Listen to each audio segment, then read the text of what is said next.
Shalom, Bapak Ibu Saudara yang dikasihi Tuhan. Di hari yang kelima, doa 10 hari menjelang Pentakosta, mari kita mau masuk dengan hati yang penuh sukacita, dengan hati yang menyembah Tuhan. Karena kita tahu saat kita menyembah, Roh Tuhan bekerja dalam hati kita. Mari nyatakan dengan segenap hati, saatku menyembah-Mu Tuhan, Roh-Mu bekerja.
Mari jemaat yang dikasihi oleh Tuhan, sedang kita berdiri bersama-sama, kita akan memulai doa kita pada malam hari ini.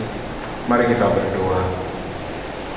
Bapa kami yang di surga, kami bersyukur karena pimpinan dan penyertaan-Mu sehingga kami sudah memasuki hari kelima di dalam doa menjelang Pentakosta pada malam ini.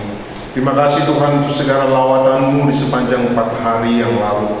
Dan kini kami berdoa Engkau kiranya memimpin dari awal sampai pada akhirnya akan persekutuan doa kami ini. Tuhan melawat kami, bahkan Tuhan yang akan memberkati kami melalui pujian bahkan firman Tuhan. Dan terlebih dari itu, jemaat Tuhan dilawat oleh Tuhan, diberkati oleh Tuhan. Terpujilah nama-Mu ya Bapa. Kami serahkan doa ini dalam nama Tuhan kami, Yesus Kristus. Haleluya. Amin. Yohanes 16 ayat 7-11. Namun benar yang kukatakan ini kepadamu adalah lebih berguna bagi kamu jika aku pergi. Sebab jikalau aku tidak pergi, penghibur itu tidak akan datang kepadamu. Tetapi jikalau aku pergi, aku akan mengutus dia kepadamu. Dan kalau ia datang, ia akan menginsafkan dunia akan dosa, kebenaran dan penghakiman akan dosa. Karena mereka tetap tidak percaya kepadaku akan kebenaran, karena aku pergi kepada Bapa dan kamu tidak melihat aku lagi, akan penghakiman, karena penguasa dunia ini telah dihukum. Mari jemaat Tuhan, kita mempersiapkan hati kita untuk mendengarkan firman Tuhan.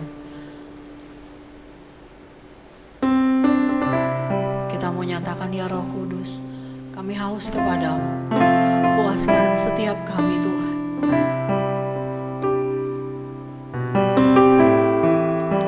Mari Roh Kudus Kau yang menuntun kami. Pimpin langkah kami selalu.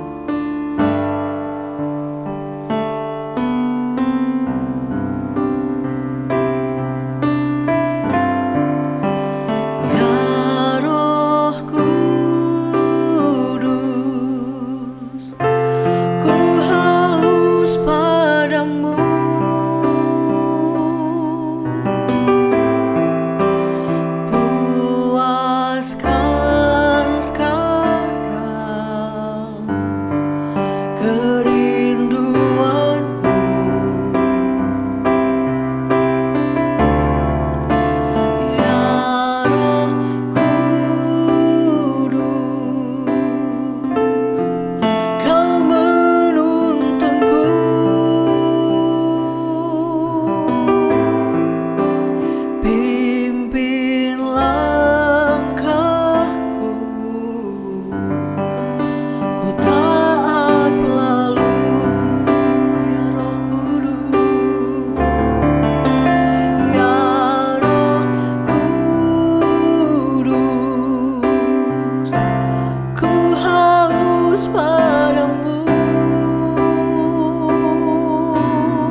di tempat ini ya Tuhan Allahku,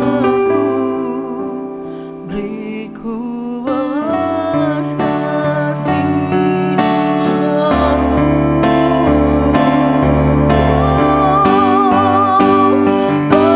Bangkitkan roh-Mu di dalamku, nyatakan kuasa nama-Mu.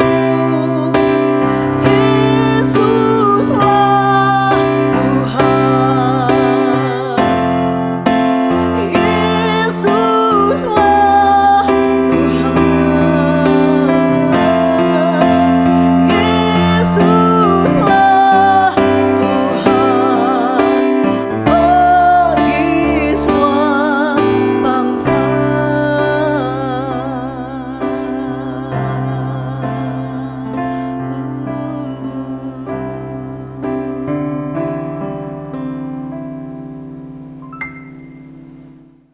Mari Bapak Ibu Saudara yang dikasihi oleh Tuhan, sebelum kita mendengarkan firman Tuhan, sedang kita berdoa terlebih dahulu.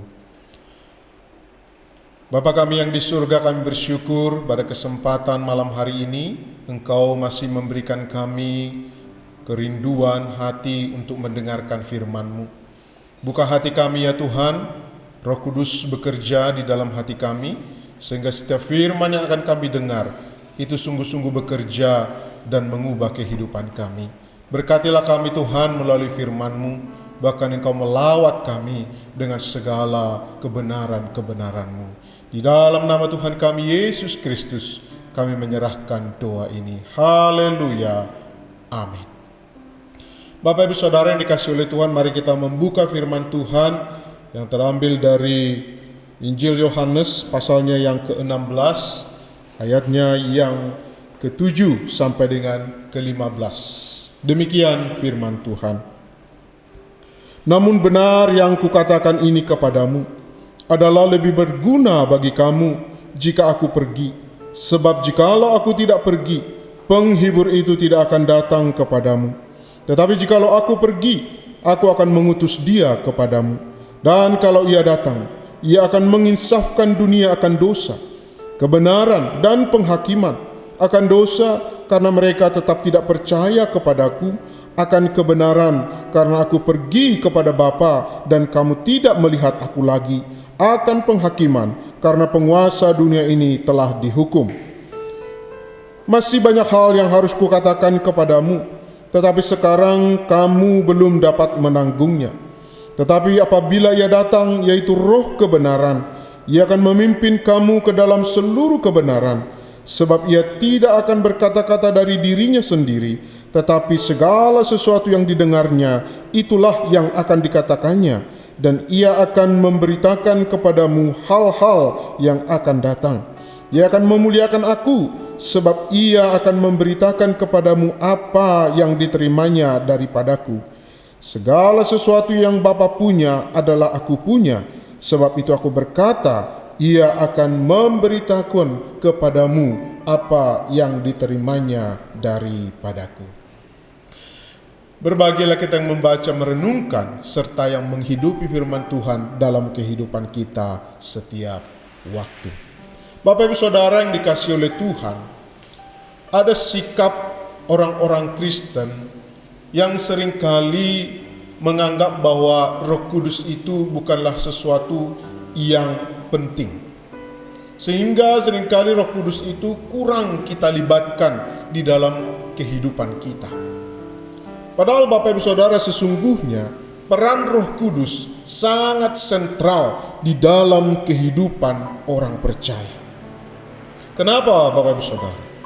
Karena Allah melaksanakan kehendaknya dalam kehidupan orang percaya melalui penguasaan atau pengaturan Roh Kudus. Jadi saudara, tanpa Roh Kudus, kita sebagai orang percaya akan mudah tersesat dalam dosa. Bahkan kita juga akan menjauh meninggalkan Tuhan. Oleh karena itu saudara, melalui perikop kita pada malam hari ini kita akan coba belajar apa saja peranan Roh Kudus di dalam kehidupan kita sebagai orang percaya. Yang pertama, peran Roh Kudus dalam kehidupan kita adalah penghibur. Di dalam ayat yang ke-7 tadi di sana dikatakan, namun benar yang kukatakan ini kepadamu adalah lebih benar berguna bagi kamu jika aku pergi. Sebab jikalau aku tidak pergi, penghibur itu tidak akan datang kepadamu, tetapi jikalau aku pergi, aku akan mengutus dia kepadamu. Jadi jelas di sini Bapak Ibu Saudara, peran Roh Kudus dalam kehidupan kita adalah sebagai penghibur. Pertanyaannya, Roh Kudus menghibur kita di dalam hal apa Bapak Ibu Saudara? Atau bagaimana cara Roh Kudus menghibur kita? Bapak Ibu Saudara, Roh Kudus menghibur kita melalui kebenaran-kebenaran firman Tuhan yang diingatkan di dalam hati dan pikiran kita. Roh Kudus mengingatkan kita akan janji-janji Tuhan yang telah kita baca di dalam firman Tuhan atau di dalam kitab suci. Sehingga Bapak Ibu Saudara, ketika kita menghadapi situasi yang sulit, ketika kita menghadapi kondisi yang berat, bahkan juga tantangan yang begitu membuat kita tidak bisa lagi berpikir harus bagaimana, penghibur itulah yang akan mengingatkan kita. Bapak Ibu Saudara, di tengah pandemi ini saya sungguh mengalami ada kalanya rasa khawatir dan takut. Terutama dengan virus COVID-19 ini yang begitu mudah tersebar kepada atau tertular kepada orang lain. Sehingga kemanapun kita pergi itu seperti rasa ketakutan. Ada kalanya juga kita merasa bahwa kemanapun tidak ada lagi rasa aman. Sehingga kita dikuasai oleh ketakutan yang luar biasa dan membuat hati kita tidak damai. Tapi dikala seperti itu Bapak Ibu Saudara, ketika saya kembali membaca firman Tuhan atau ketika saya kembali mencoba merenung, firman Tuhan itu kembali teringat di dalam pikiran saya. Saya kembali mengingat bahwa saya punya Allah, gembala yang agung, yang memelihara dan yang menggembalakan aku, yang tidak akan pernah membiarkan dan meninggalkan aku. Dialah Allah yang segala perkara dapat kita tanggung dan Dia akan menolong kita menemukan jalan keluar. Sehingga dengan kita mengingat firman Tuhan itu, kita dikuatkan kembali, kita dihiburkan kembali. Sehingga ketakutan-ketakutan itu akan dihancurkan dari hati kita dan pikiran kita. Dan kita kembali menjadi kuat dan dihiburkan oleh Tuhan. Dan itulah peran Roh Kudus Bapak Ibu Saudara. Nah, oleh karena itulah di dalam Yohanes 14 ayat 26 di sana dikatakan, tetapi penghibur yaitu Roh Kudus yang akan diutus oleh Bapa dalam namaku, Dia yang akan mengajarkan segala sesuatu kepadamu dan akan mengingatkan kamu akan semua yang telah kukatakan kepadamu. Bapak Ibu Saudara, disinilah kita melihat betapa sentralnya peran Roh Kudus dalam kehidupan kita. Yang kedua Bapak Ibu Saudara, apa yang menjadi peran Roh Kudus dalam kehidupan kita orang percaya? Yaitu bahwa Dia memiliki peran menginsafkan kita dari dosa.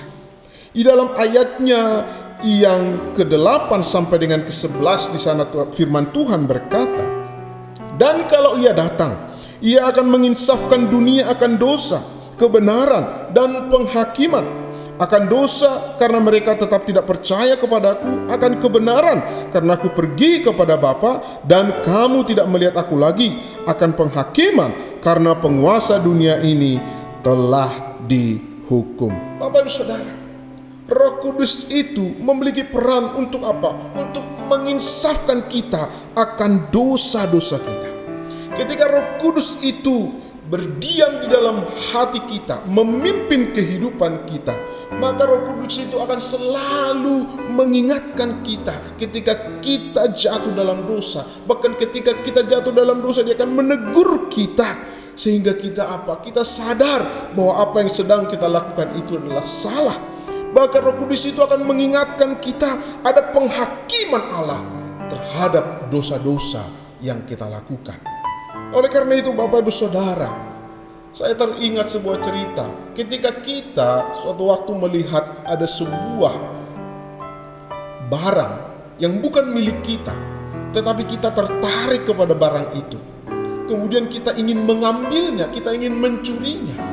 Tetapi dalam hati kita ada sebuah suara yang begitu kuat mengatakan jangan, gak boleh, itu dosa. Bapak Ibu Saudara, disitulah Roh Kudus itu bekerja. Disitulah peran Roh Kudus itu mengingatkan kita, bahkan menginsafkan kita, untuk menyadarkan kita ketika kita sudah ada di dalam dosa. Kita diingatkan, kita disadarkan, kamu sudah jatuh jauh di dalam dosa, bertobatlah. Oleh karena itu Bapak Ibu Saudara, betapa penting Roh Kudus itu selalu memimpin hati kita, memimpin hidup kita. Jangan biarkan Roh Kudus itu akhirnya menjauh dari hidup kita. Jangan biarkan suara Roh Kudus itu menjadi mati karena kita tidak mau memekakkan hati kita mendengar akan suara Roh Kudus. Karena ketika itu yang kita lakukan, maka percayalah kita akan semakin jauh terperosok di dalam dosa. Yang ketiga Bapak Ibu Saudara, peran Roh Kudus di dalam kehidupan kita adalah bahwa Dia akan menuntun kita kepada kebenaran.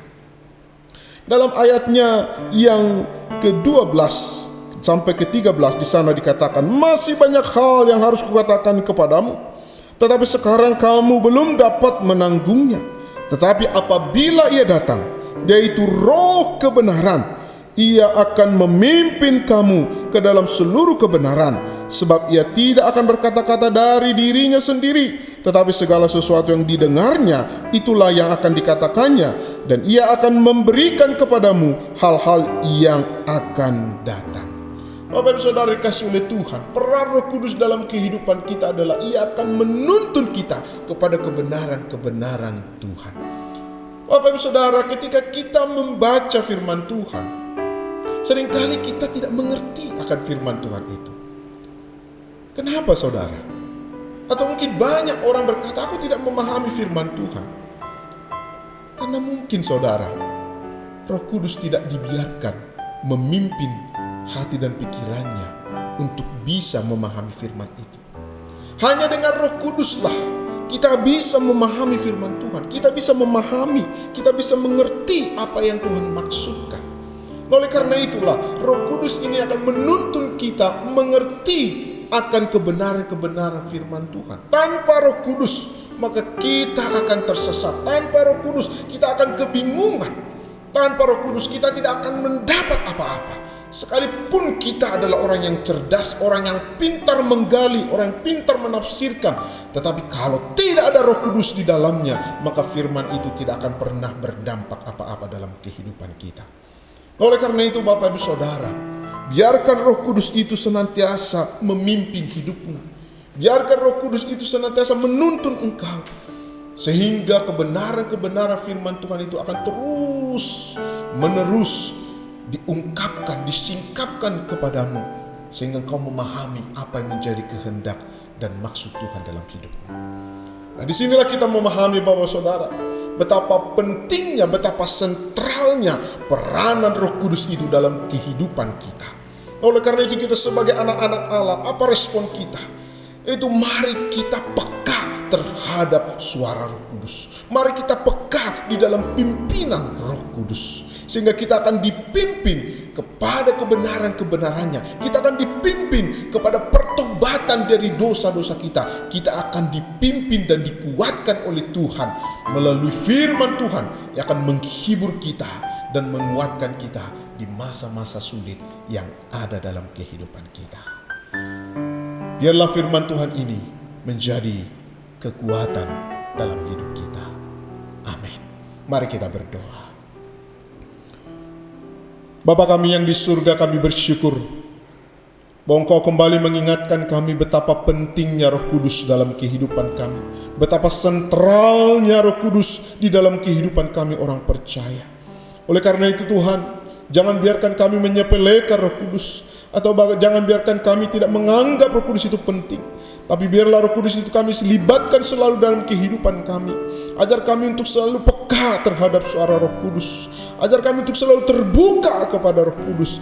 Ajar kami untuk selalu mau bergaul dengan Roh Kudus. Sehingga kami akan mengalami pimpinan Roh Kudus yang akan terus mengubah kehidupan kami, bahkan memperbaharui hidup kami. Berkati seluruh jemaat-Mu yang mendengarkan firman ini. Lawat mereka, urapi mereka.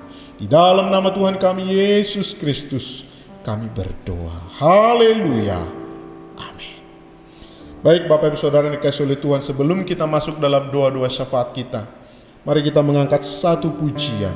Urapilah kami dengan minyak baru. Refnya saja.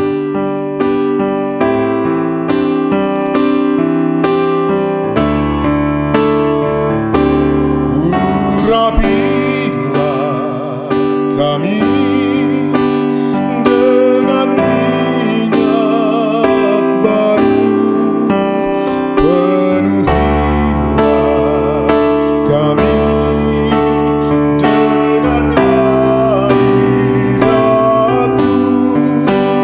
Kami rindu Tuhan melihat kuasa-Mu dicurahkan di tempat ini. Katakan sekali lagi, oh,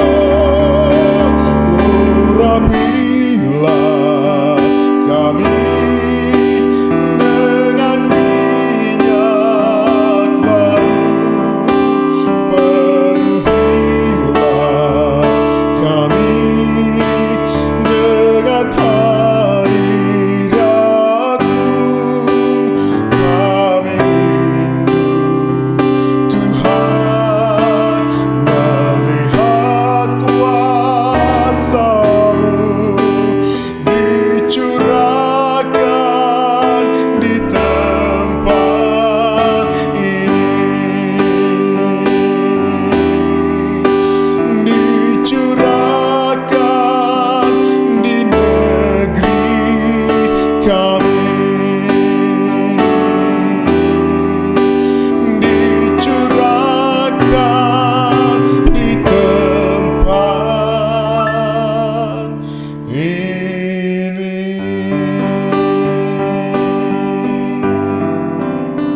Mari kita berdoa. Inilah kerinduan hati kami ya Tuhan. Urapilah kami dengan lawatan Roh Kudus-Mu. Curahkanlah urapan Roh Kudus-Mu, sehingga kami akan mengalami perkara-perkara yang luar biasa. Peran Roh Kudus itu menjadi begitu efektif di dalam kehidupan kami, karena Roh Kudus bekerja dengan leluasa dalam kehidupan kami.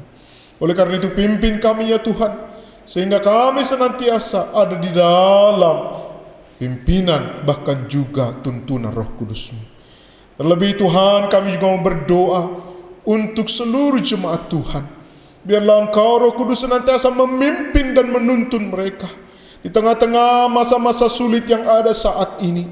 Tuhan yang akan memberikan kekuatan, kemampuan, penghiburan yang daripada Tuhan, sehingga mereka mampu melewati masa-masa sukar ini dan tetap kuat berdiri teguh karena ada Tuhan yang menopang dan memberikan mereka kekuatan. Berkati jemaat-Mu yang sedang sakit, biarlah Tuhan menjamah dan menyembuhkan mereka. Berkati usaha bisnis para jemaat-Mu, Tuhan juga akan mengangkat usaha bisnis mereka dan Kau akan memulihkan. Berkati juga Tuhan para pekerja-pekerja jemaat-Mu Tuhan, sebagai karyawan yang mereka bekerja di luar, Tuhan juga melindungi dan menjagai mereka. Berkati Tuhan untuk jemaat-jemaat-Mu yang hari-hari ini mereka sedang mencari kebutuhan mereka, untuk kebutuhan sehari-hari, untuk kebutuhan kontrak rumah, untuk kebutuhan pendidikan anak, atau untuk kebutuhan kesehatan mereka. Tuhan juga yang akan mencukupkan dan menyediakan. Berkati juga anak-anak kami yang sedang studi, biarlah Tuhan menolong mereka sekalipun mereka belajar dari rumah. Kau memampukan mereka untuk dapat menyelesaikan studi mereka juga dengan baik. Terima kasih ya Tuhan, berkati jemaat-Mu yang sudah usia lanjut. Lindungi, jagai Tuhan mereka. Berikan mereka senantiasa imunitas Tuhan, kesehatan Tuhan. Sehingga para Sobat Musahana ini tetap kuat dan mampu melewati pandemi ini dengan kesehatan yang daripada Tuhan. Kami juga berdoa bagi bangsa dan negara kami, Tuhan juga memberkati. Kau pulihkan bangsa kami ya Tuhan. Kau bebaskan bangsa kami ya Tuhan dari virus corona ini Tuhan. Kau menolong Presiden kami Pak Jokowi di dalam mengatasi akan situasi ini. Beri hikmat bagi hamba-Mu ini. Beri kemampuan di dalam menetapkan keputusan-keputusan yang tepat. Berikan juga kemampuan bagi para menterinya untuk dapat membantu dengan baik Pak Jokowi ya Tuhan. Berkati juga para TNI dan Polri di dalam mengamankan akan negeri kami. Berkati juga Tuhan untuk setiap kepala daerah untuk juga dapat bekerja sama dengan baik dengan pemerintah pusat. Berkati tiap-tiap orang yang terlibat di dalam mengatasi akan pandemi ini ya Tuhan. Terlebih kami berdoa untuk para dokter sebagai garda terdepan dalam menyembuhkan setiap orang yang sakit. Tuhan memberi kesehatan, kemampuan, kekuatan. Mereka yang sudah terkena positif corona, Tuhan juga akan menyembuhkan mereka ya Tuhan. Kau memulihkan mereka dengan sempurna. Mereka yang kehilangan keluarga